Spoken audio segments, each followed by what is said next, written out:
വണ്ടൂർ വാണിയമ്പലം ശാന്തി നഗർ നിവാസികളുടെ ദീർഘകാല ആവശ്യമായ ശാന്തി അങ്കണവാടി ബൈപ്പാസ് റോഡ് യാഥാർത്ഥ്യമാവുന്നു.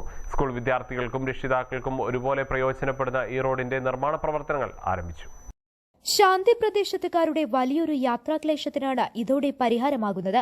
നിലവിൽ സ്കൂളുകളിലേക്കും അങ്കണവാടിയിലേക്കും എത്താൻ ഏറെ ദൂരം സഞ്ചരിക്കേണ്ടി വന്നിരുന്ന സ്ഥാനത്ത് പുതിയ ബൈപ്പാസ് വരുന്നതോടെ മിനിറ്റുകൾക്കുള്ളിൽ ലക്ഷ്യസ്ഥാനത്തെത്താം.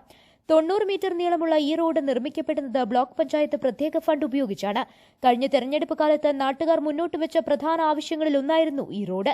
ഇതിനോടകം തന്നെ റോഡിനായുള്ള സ്ഥലം അളന്ന് തിട്ടപ്പെടുത്തുന്ന ജോലികൾ പൂർത്തിയായിട്ടുണ്ട്. മോയിക്കൽ കുഞ്ഞാപ്പുട്ടി, സിറാജ്, യാക്കോബ്, ഫൈസൽ, സഹീർ എന്നിവരാണ് റോഡിനായി സ്ഥലം സൗജന്യമായി വിട്ടു നൽകിയത്. പുതിയ പദ്ധതിയിലൂടെ ആവശ്യമായ ഫണ്ട് ഉറപ്പുവരുത്തി റോഡ് നിർമ്മാണം ഉടൻ തന്നെ പൂർത്തിയാക്കുമെന്ന് ബ്ലോക്ക് പഞ്ചായത്ത് അംഗം സിറാജ് തുള്ളിശ്ശേരി പറഞ്ഞു. ശാന്തിയിൽ നിന്നും അംഗനവാടിയിലേക്ക് പോകുന്ന ശാന്തി അംഗനവാടിയിലേക്കും അതുപോലെ തന്നെ ശാന്തി സ്കൂളിലേക്കൊക്കെ പെട്ടെന്ന് എത്താൻ പറ്റുന്ന ഒരു ബൈപ്പാസാണ് ഇപ്പോൾ നമുക്ക് യാഥാർത്ഥ്യമായിട്ടുള്ളത്. കഴിഞ്ഞ ഇലക്ഷൻ സമയത്ത് എന്നോട് അവിടുത്തെ പ്രവർത്തകർ ഈ ഒരു റോഡിൻ്റെ വിഷയം സൂചിപ്പിച്ചിരുന്നു. അതിൻ്റെ ഒരു അടിസ്ഥാനത്തിൽ മനോരമയിൽ ഒരു റിപ്പോർട്ട് ഉണ്ടായിരുന്നു. ബൈപ്പാസുകൾക്ക് പ്രത്യേകം ഫണ്ടുകൾ അനുവദിച്ചുകൊണ്ട് പുതിയ റോഡുകൾ നിർമ്മിക്കുന്നതിന് വേണ്ടിയിട്ടുള്ള എല്ലാവിധ പിന്തുണയും എൻ്റെ ഭാഗത്തുനിന്ന് ഉണ്ടാകും എന്നുള്ളത് ഞാൻ പറഞ്ഞിരുന്നു. അതിൻ്റെ അടിസ്ഥാനത്തിൽ തന്നെ ശാന്തിയിലെ അവിടുത്തെ ആളുകൾ എന്നെ വിളിച്ച് അതിന് വേണ്ടിയിട്ടുള്ള കാര്യങ്ങളൊക്കെ ചെയ്തു.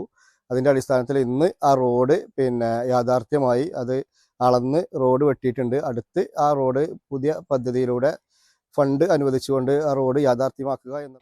പഞ്ചായത്ത് അംഗങ്ങളായ പ്രസന്ന, മനു എമങ്ങാട്, നാട്ടുകാരായ ഹാരിസ്, കരീം, അയ്യൂബ്, മുജീബ്, കുഞ്ഞിമുഹമ്മദ് തുടങ്ങിയവർ സംബന്ധിച്ചു. News bureau, Wandoor.